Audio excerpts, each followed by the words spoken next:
Selamat datang di program Merangkai Nilai Kehidupan. Program ini didanai oleh donasi saudara kepada Pijar TV yang memampukan pelayanan nirlaba kami ini menyiarkan kabar kasih Kristus ke seluruh pelosok Indonesia. Kami mengemas dan memproduksi program ini sebagai respon dari pertanyaan-pertanyaan yang diajukan oleh pemirsa Pijar TV terkait topik-topik yang spesifik seputar iman Kristen. Bagi saudara yang ingin belajar lebih dalam lagi dan ingin mengajukan pertanyaan-pertanyaan terkait pembahasan di program ini, saudara bisa mengirimkan SMS atau WhatsApp ke nomor yang tertera di layar kaca. Tim Respon Pijar TV siap untuk melayani saudara. Selamat menyaksikan.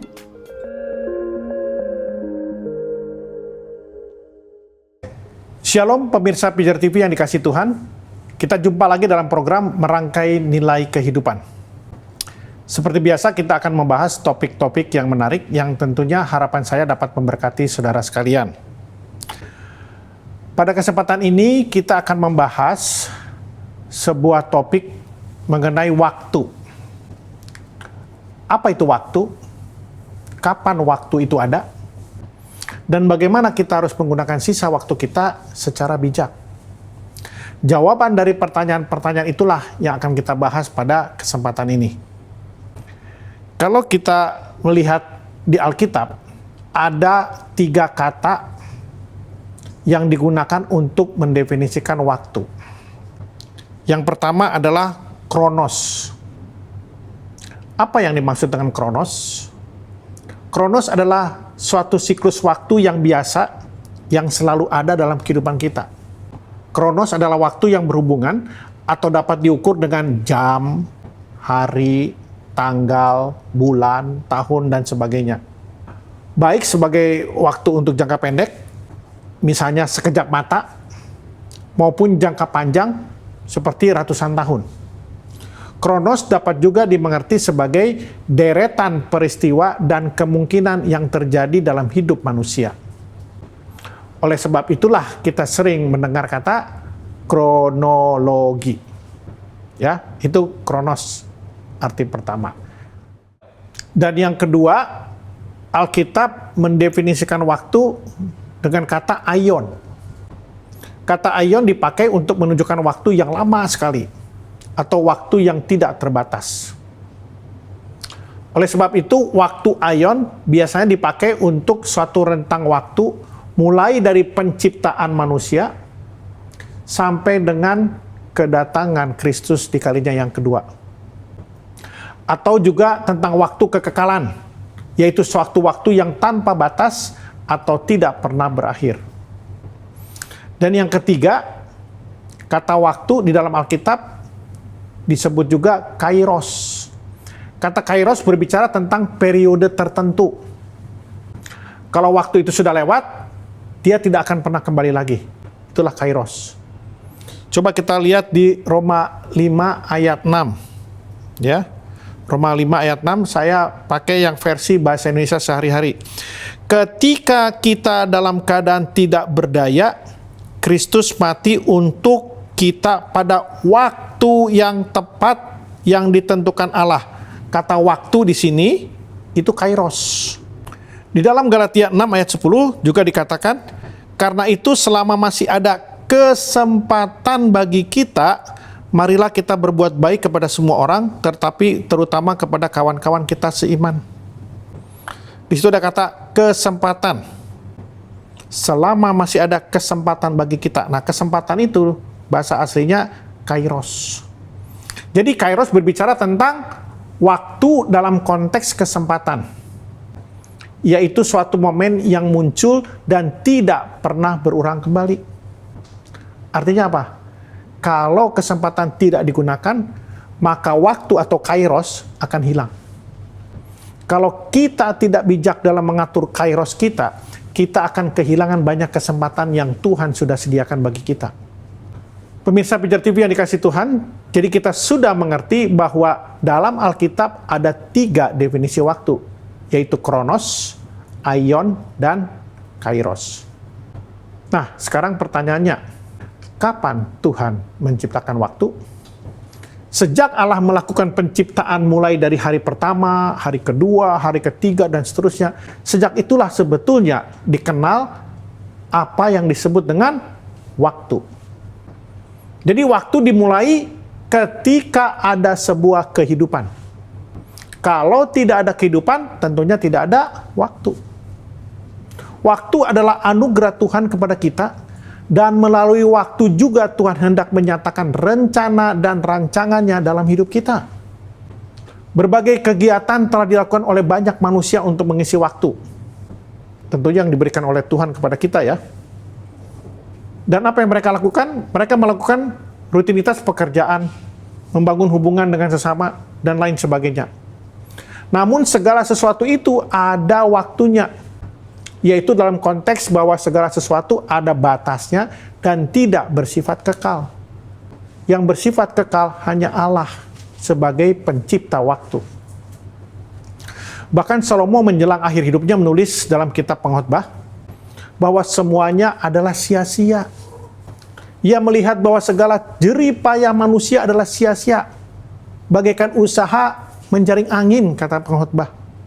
Makna dari pernyataan Salomo ini adalah bahwa segala sesuatu bersifat sementara.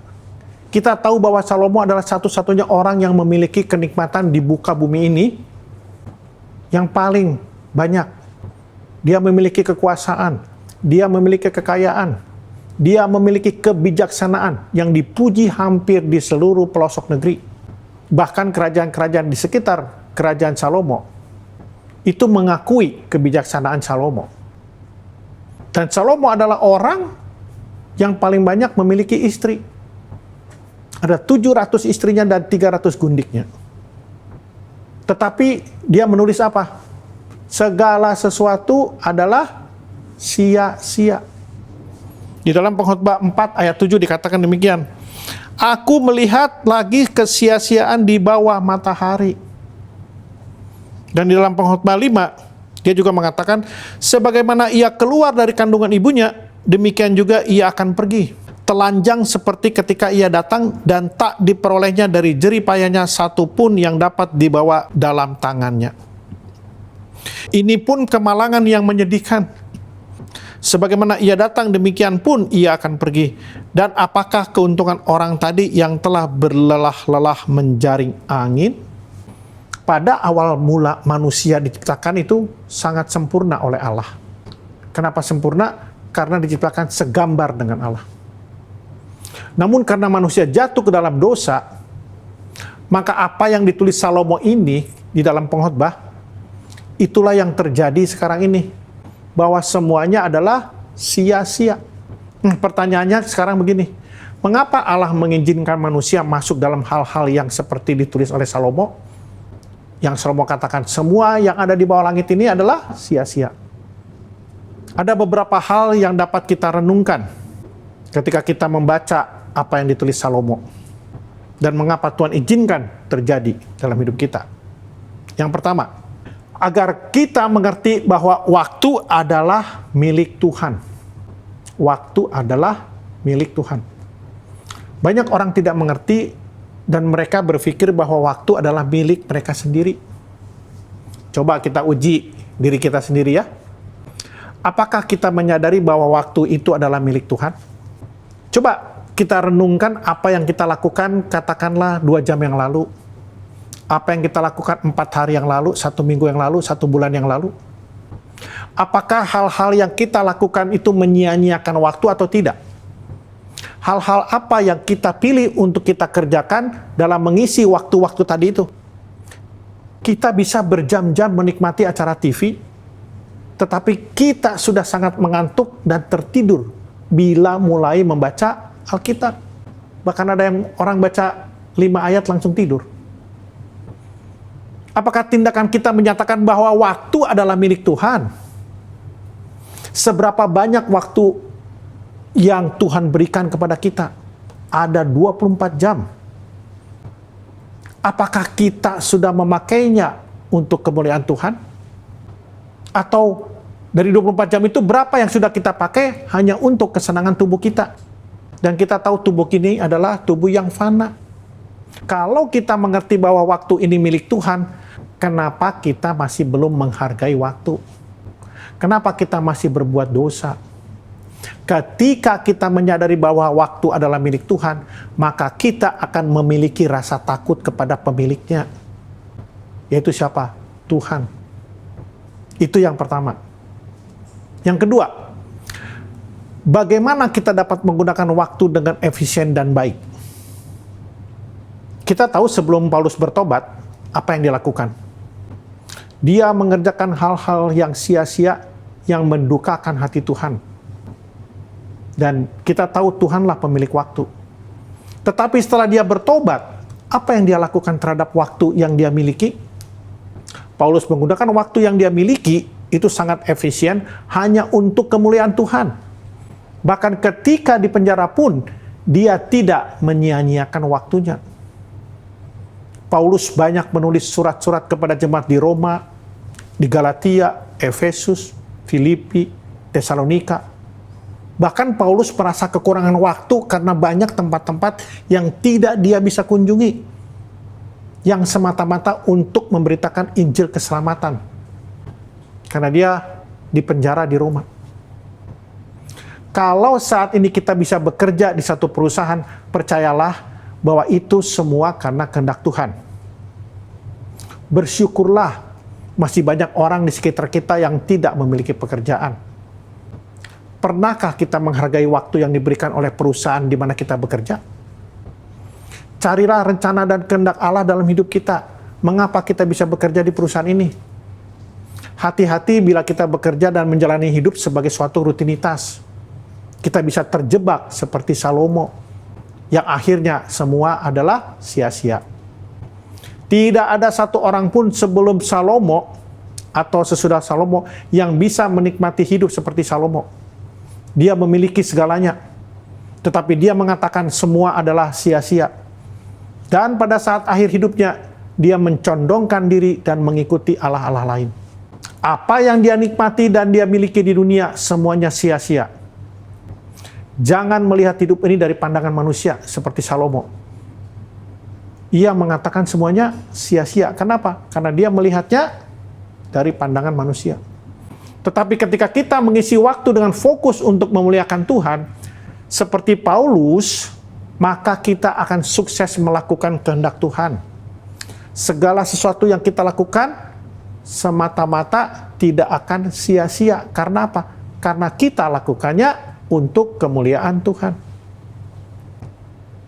Nah, sekarang pertanyaannya, apa yang sudah kita lakukan sampai usia kita saat ini? Bagaimana kita menggunakan waktu selama ini? Semuanya bergantung pada pengenalan kita kepada Allah. Manusia selalu mengatakan waktu itu sangat berharga. Time is money. Tetapi dari sisi mana orang melihat hal itu? Seringkali manusia melihatnya dari sisi bisnis atau uang, yang semuanya adalah kedagingan dan bersifat sementara. Kalau kita baca di Pengkhotbah 3 ayat 11, dikatakan demikian. Ia membuat segala sesuatu indah pada waktunya, bahkan ia memberikan kekekalan dalam hati mereka, tetapi manusia tidak dapat menyelami pekerjaan yang dilakukan Allah dari awal sampai akhir.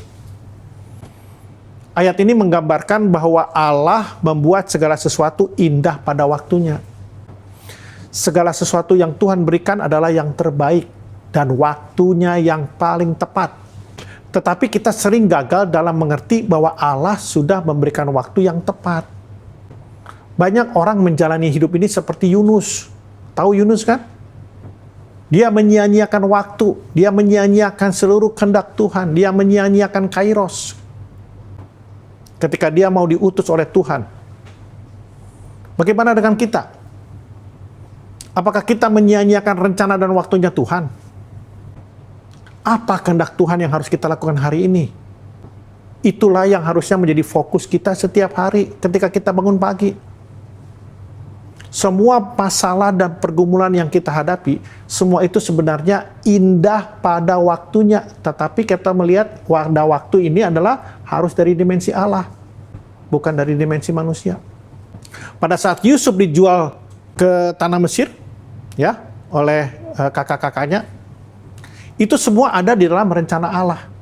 Yaitu untuk apa? Untuk menyelamatkan bangsa Israel dari kelaparan dan membuat bangsa Israel berkembang biak di satu tempat yang makmur, yaitu di tanah Mesir pada waktu itu. Manusia mereka yang jahat, seperti apa yang dilakukan oleh kakak-kakak dari Yusuf. Tetapi Tuhan membuatnya menjadi sebuah kebaikan. Inilah yang dimaksud dengan Tuhan membuat segala sesuatu indah pada waktunya. Dan kita tidak bisa menyelami rencana Tuhan. Bahkan kita sering ketika kita masuk dalam pergumulan, setelah beberapa waktu, bahkan setelah melewati pergumulan, barulah kita bisa mengerti, Tuhan terima kasih kalau saya sudah pernah masuk dalam pergumulan kemarin. Disitulah kita bisa melihat indah pada waktunya. Jadi indah pada waktunya ini harus memiliki konotasi dalam nilai-nilai kekekalan, bukan nilai-nilai sementara. Kita menganggap mujizat penyembuhan sebagai satu hal yang besar. Tetapi bagi Tuhan itu adalah hal yang kecil. Tuhan lebih berfokus pada nilai yang abadi, yaitu pembentukan karakter yang memiliki nilai kekekalan daripada sebuah kesembuhan yang nilainya sementara. Toh habis sembuh kita harus mati juga kok. Ada waktu untuk ini, ada waktu untuk itu, kata pengkhotbah. Tapi ujung-ujungnya adalah supaya karakter kita terbentuk semakin serupa dengan Kristus. Tujuan nilai kekekalan itu adalah agar kita menjadi bagian dari kerajaan Allah. Tidak ada seorang pun manusia dapat menyelami kemahatauan Tuhan dan seluruh pekerjaan yang dilakukan Allah dalam kehidupan manusia. Tidak ada yang tahu. Dan tidak ada yang bisa menyelami. Dalam kemahatauan Tuhan, Dia sudah tahu siapa yang akan masuk surga, siapa yang akan masuk neraka. Bagaimana kita caranya mati, kapan kita mati, Dia sudah tahu. Bahkan sebelum Dia menciptakan bumi ini, Dia sudah tahu. Inilah kemahatauan Allah dari Alfa sampai Omega. Tidak ada yang dapat mengetahuinya selain Allah. Respon kita terhadap setiap momen yang Tuhan berikan itu sangat penting di hadapan Allah, dan hargailah setiap momentum tersebut. Kenapa seringkali kita tidak mengerti maunya Tuhan dalam hidup kita? Ambil waktu dan carilah rencana Tuhan dalam hidup kita. Masuklah dalam rencananya dan siaplah untuk dibentuk dan menjadi berkat buat sesama. Kalau kita masuk dalam rencana itu, kita pasti bergairah setiap hari dalam menjalani kehidupan ini. Sama seperti Paulus, hidupnya hanya untuk Kristus, sehingga dia bisa mengatakan bahwa mati adalah sebuah keuntungan. Ini akan sangat berbeda bila hidup kita bukan untuk Kristus, sehingga kematian menjadi hal yang sangat menakutkan bagi kita, karena kita hidup bukan untuk Kristus. Janji Allah itu pasti, Dia tidak akan mengingkari. Kalau kita berjalan tidak menyimpang ke kanan dan ke kiri, kita akan menjadi bagian di dalam kerajaannya. Nilainya kekekalan. Di dalam kemahatauan Allah, Dia sudah tahu bahwa Yudas akan berkhianat. Allah tahu hidup dan cara hidup seseorang sebelum orang tersebut dilahirkan. Karena Dia yang menciptakan. Tuhan selalu memberikan kesempatan kepada setiap orang untuk berubah. Bahkan di setiap akhir hidup seseorang, ada momen-momen yang diberikan Tuhan supaya kita dapat menerima Kristus. Entah mungkin cuma 2 menit, entah cuma berapa detik sebelum dia mati. Ada momen-momen yang diberi kesempatan kepada kita untuk kita menerima Yesus sebagai juru selamat kita. Masalahnya adalah apakah kita mau menghargai momen atau kesempatan tersebut atau tidak. Nah, bagaimana cara merespon panggilan Tuhan ini? Belajarlah mengenal siapa itu Allah. Bagaimana cara kita belajar? Lewat masalah. Hargai waktu yang Tuhan berikan kepada kita. Bagaimana kita menggunakan waktu yang ada? Apakah kita sudah memakainya untuk memberitakan firman? Apa kita sudah memakai waktu untuk menjadi teladan bagi orang-orang di sekitar kita? Bagaimana sikap kita saat kita bekerja? Bahkan saat kita marah? Apakah kita dikuasai oleh kemarahan? Atau Kristus yang berkuasa dalam hidup kita? Kalau kita bisa menyikapi hidup ini seperti yang Tuhan mau, hidup kita akan dipakai Tuhan secara luar biasa.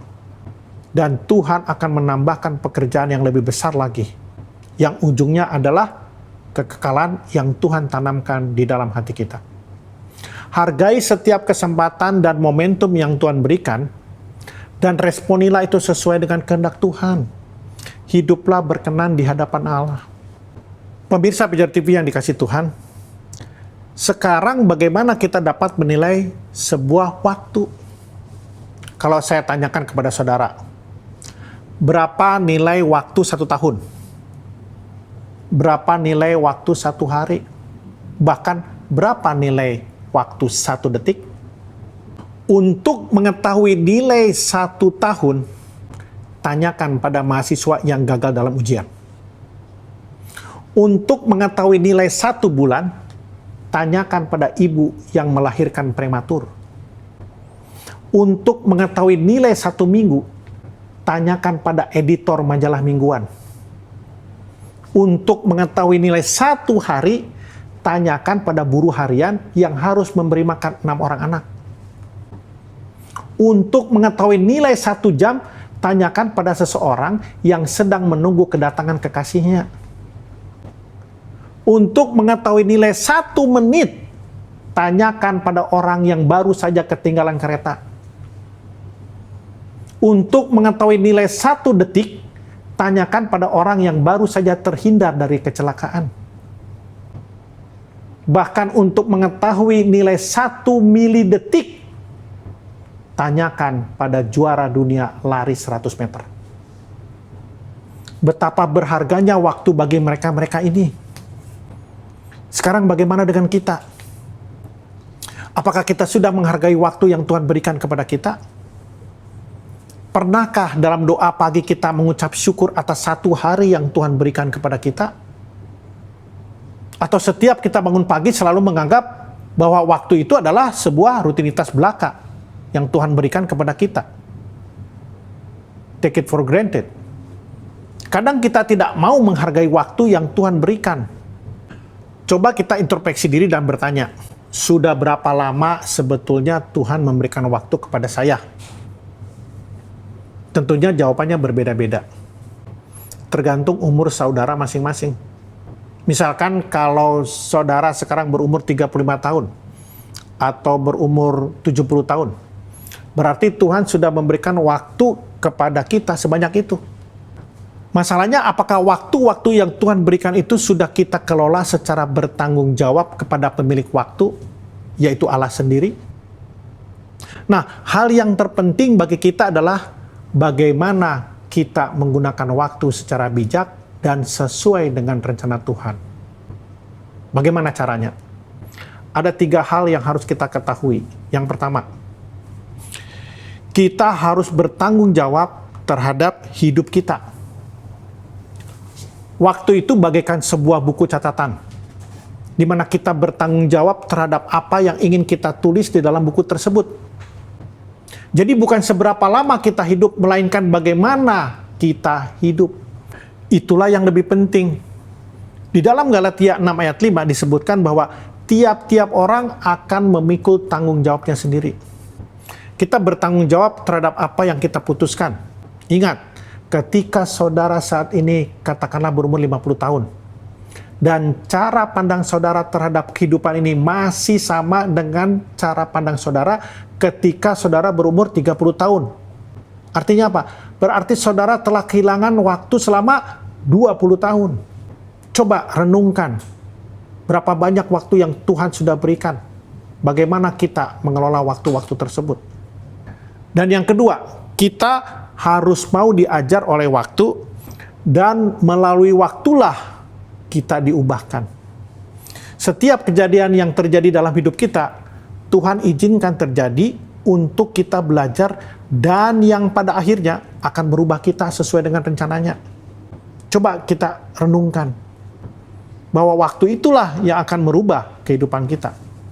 Dan yang ketiga, kita harus mengelola waktu yang Tuhan berikan sesuai dengan rencana si pemilik waktu, dan bukan sesuai dengan rencana kita.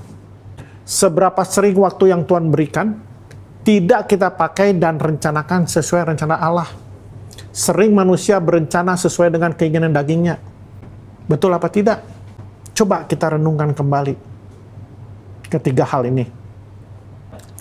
Jadi pemirsa Pijar TV yang dikasih Tuhan, dari pembahasan kita ini dapat kita pelajari beberapa poin penting. Yang pertama, bahwa waktu adalah milik Tuhan dan Ia memiliki rencana dalam menciptakan waktu tersebut. Yang kedua, bahwa waktu adalah pemberian Allah secara cuma-cuma. Hargailah. Bagaimana kita menghargai waktu? Bagaimana? Hanya dengan berfokus kepada nilai-nilai kekekalan. Yang ketiga, bahwa apapun yang ada di muka bumi ini semuanya bersifat sementara, tidak ada yang kekal. Dan yang keempat, bahwa kehidupan di dunia ini betapapun nikmatnya akan merupakan kesia-siaan apabila tidak dijalani dengan takut akan Allah. Dan yang kelima, bahwa dengan sisa waktu yang kita miliki saat ini, marilah kita mengejar nilai-nilai kekekalan dan bukan nilai-nilai sementara. Pemirsa yang dikasihi Tuhan, demikianlah pembahasan kita pada kesempatan ini. Kiranya pemahaman kita tentang waktu dapat mencerahkan kita untuk selalu menghargai waktu yang Tuhan berikan kepada kita. Mari, ubahlah semua kehidupan kita, cara pandang kita mengenai waktu. Nantikan pembahasan topik-topik yang menarik lainnya dalam program Merangkai Nilai Kehidupan. Tuhan Yesus memberkati. Salam terang bagi Indonesia.